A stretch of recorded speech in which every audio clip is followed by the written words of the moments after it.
지금 전 세계에서 가장 불안한 나라가 어디인지 아십니까? 놀랍게도 바로 대한민국입니다. 최근 스태티스타 조사 결과에 따르면 한국인의 42%가 경제 미래를 걱정한다고 응답하며 전 세계 1위를 기록했습니다.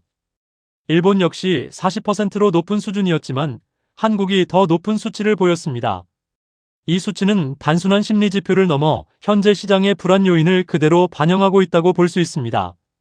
특히 최근 중동 지역의 전쟁으로 인해 환율과 유가가 동시에 불안정해졌고, 이에 따라 코스피 역시 급격한 변동성을 보이고 있는 상황입니다. 글로벌 리스크가 국내 경제 체감 불안으로 직결되고 있다는 점에서 지금의 시장은 단순한 경기 둔화가 아니라 구조적인 불확실성 구간에 들어섰다고 해석할 수 있습니다. 그런데 이 불안은 금융시장에만 머물지 않고 부동산 시장까지 빠르게 번지고 있습니다. 세금이 오르자마자 시장이 즉각 반응했습니다. 서울 아파트 매물이 단 5일 만에 4,121건이나 증가하며 약 5% 급증했습니다. 이번 변화의 핵심은 공시가격 상승입니다. 공시가격이 오르면 보유세 부담이 커지고, 특히 다주택자나 고가주택 보유자 입장에서는 세금 압박이 현실적인 부담으로 작용하게 됩니다. 결국 버티기보다 매도로 방향을 바꾸는 움직임이 나타난 것입니다. 다만 중요한 점은 매물이 늘었다고 해서 곧바로 가격이 급락하는 구조는 아니라는 점입니다. 현재 시장은 여전히 수요가 완전히 꺼진 상황은 아니기 때문에 가격 조정은 제한적으로 나타날 가능성이 높습니다. 즉, 거래는 늘지만 가격은 버티는 혼조세 흐름이 이어질 가능성이 있습니다.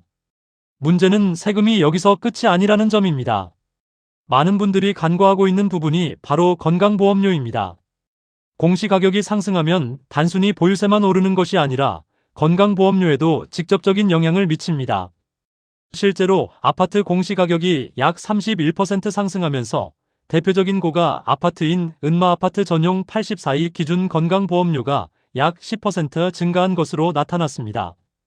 더 큰 문제는 피부양자 자격 박탈입니다.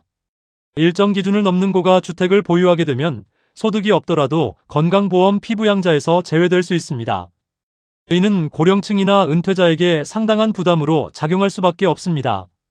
결국 세금과 보험료가 동시에 증가하면서 5월 이후 추가적인 매물 증가 가능성도 충분히 예상해 볼 수 있습니다. 그렇다면 공급 상황은 어떨까요? 여기서 시장의 또 다른 긴장 요소가 드러납니다.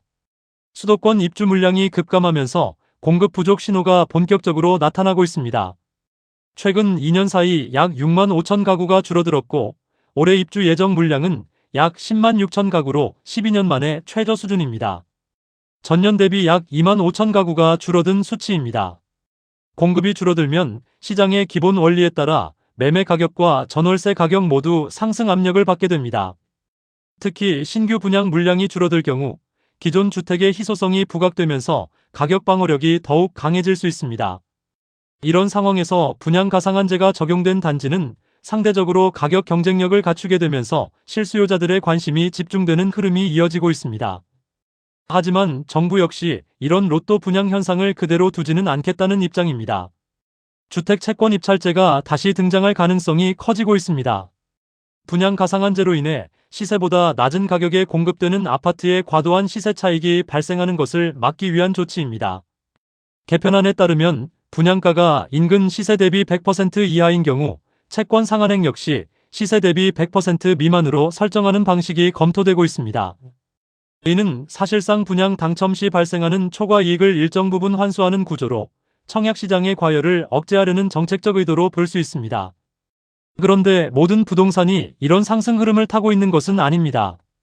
오히려 일부 시장은 심각한 침체에 빠져 있습니다. 대표적인 사례가 생활형 숙박시설, 이른바 생숙입니다. 일부 투자자들은 수억 원을 투자했음에도 불구하고 마이너스 프리미엄, 즉 분양가보다 낮은 가격에 거래되는 상황을 겪고 있습니다.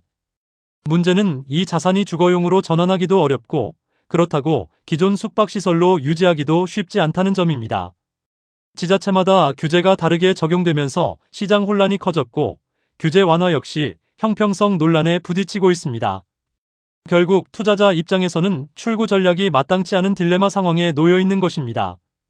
이처럼 시장 내부의 불균형이 커지는 가운데 외부 변수도 점점 더 부담으로 작용하고 있습니다. 특히 중동 리스크로 인한 유가 상승은 건설 시장에 직접적인 영향을 미치고 있습니다.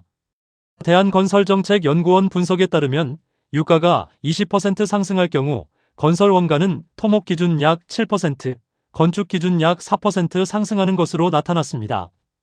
이는 곧 분양가 상승 압력으로 이어질 가능성이 높습니다. 결국 공급은 줄어들고 원가는 올라가고 가격은 쉽게 떨어지지 않는 구조가 만들어지고 있는 것입니다. 이 모든 흐름을 종합해보면 현재 부동산 시장은 단순한 상승도 하락도 아닌 복합적 불안 구간에 진입했다고 볼 수 있습니다. 세금과 비용 부담으로 매물은 늘어나고 있지만 공급 부족과 원가 상승이 가격을 지지하고 있습니다. 여기에 글로벌 리스크까지 더해지면서 시장의 방향성은 더욱 예측하기 어려워지고 있습니다. 지금 시장에서 가장 중요한 것은 단기적인 가격 변동이 아니라 구조적인 흐름을 읽는 것입니다. 불안이 커질수록 선택은 더 신중해야 하고 숫자보다 본질을 보는 판단이 필요한 시점입니다.